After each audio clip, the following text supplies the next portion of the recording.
సుందరాయ శుభాంగాయ మంగళాయ మహోజసే సింహశైల నివాసాయ శ్రీ నృసింహాయ మంగళం. శ్రీ శ్రీ శ్రీ వరాహలక్ష్మీ నృసింహస్వామి వారి సన్నిధానంలో కార్తీక బహుళ సప్తమి శుక్రవారం ఆశ్లేష నక్షత్రం నవంబర్ 22వ తారీఖు యథావిధిగా 4 గంటల నుంచి 4:30 గంటల వరకు సుప్రభాత సేవ. సుప్రభాత సేవలో భాగస్వాములు కాగోరు వారు దానికి తగిన రుసుము చెల్లించి సంప్రదాయ వస్త్రధారణతో పరిమిత సంఖ్యలో భాగస్వాములు కావచ్చు. 4:30 గంటల నుంచి 6:30 గంటల వరకు ప్రాతరారాధనం. ప్రాతరారాధనంలో భాగస్వాములు కాగోరు వారు దానికి తగిన రుసుము చెల్లించి సంప్రదాయ వస్త్రధారణంతో పరిమిత సంఖ్యలో భాగస్వాములు కావచ్చు.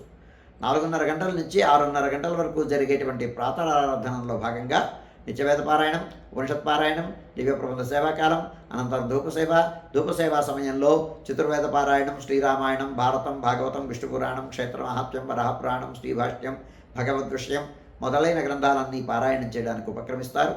అనంతరం బాలభోగ నివేదనం అయిన తర్వాత నిత్యహోమం, పరిహరణం అయిన తర్వాత మంగళాశాస్త్రం, చాతమరగోష్ఠి, తీర్థ వినియోగం అయిన తర్వాత చుట్టు సన్నిధుల్లో మంగళాశాస్త్రం పూర్తి చేసుకున్న తర్వాత సుమారు 6:30 గంటల నుంచి సర్వదర్శనం ఆరంభమవుతుంది. 7:30 గంటలకు సహస్రనామార్చనం, 8 గంటలకు తాయార్ల సన్నిధిలో శుక్రవార ప్రయుక్తంగా సహస్రనామార్చనం, కుంకుమార్చనం, 8:30 గంటలకు ఆర్జిత గరుడ సేవ, 9:30 గంటలకు ఆర్జిత నిత్య కళ్యాణం ఆరంభమవుతాయి.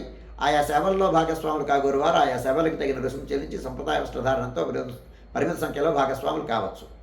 11:30 గంటల నుంచి 12:15 గంటల వరకు రాజభోగ నివేదనం, మహానివేదనం. ఈ సమయంలో భక్తుల యొక్క దర్శనం నిలుపుదల చేయడం జరుగుతుంది. శుక్రవార ప్రయుక్తమైనటువంటి ఆస్థానం సేవాకాలం ఈ సమయంలో జరుగుతుంది. 12:15 గంటల నుంచి 2:30 గంటల వరకు సర్వదర్శనం కొనసాగుతుంది.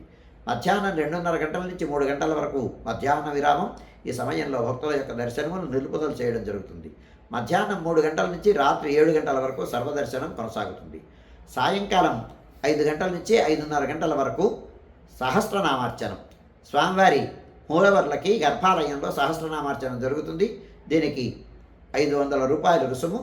500 రూపాయల రుసుము చెల్లించి సహస్రనామార్చనంలో భాగస్వాములు కాగోరు వారు దానికి తగిన రుసుము చెల్లించి సంప్రదాయ వస్త్రధారణంతో పరిమిత సంఖ్యలో భాగస్వాములు కావచ్చు. సాయంత్రం 5:30 గంటలకు చతుర్భుజ తాయారు సువర్ణమ్మవార్ల బేడా తిరువిధి మహోత్సవం జరుగుతుంది శుక్రవార ప్రయుక్తంగా. 7 గంటల వరకు సర్వదర్శనం కొనసాగుతుంది. 7 గంటల నుంచి 8:30 గంటల వరకు రాత్రి ఆరాధనం. రాత్రి ఆరాధనలో భాగస్వాములు కాగోరు వారు దానికి తగిన రుసుము చెల్లించి సంప్రదాయ వస్త్రధారణంతో పరిమిత సంఖ్యలో భాగస్వాములు కావచ్చు. రాత్రి 8:30 గంటల నుంచి 9 గంటల వరకు సర్వదర్శనం కొనసాగుతుంది. 9 గంటలకు ఏకాంత సేవ కవాట బంధనంతో ఈనాటి కార్యక్రమం సుసంపన్నమవుతుంది.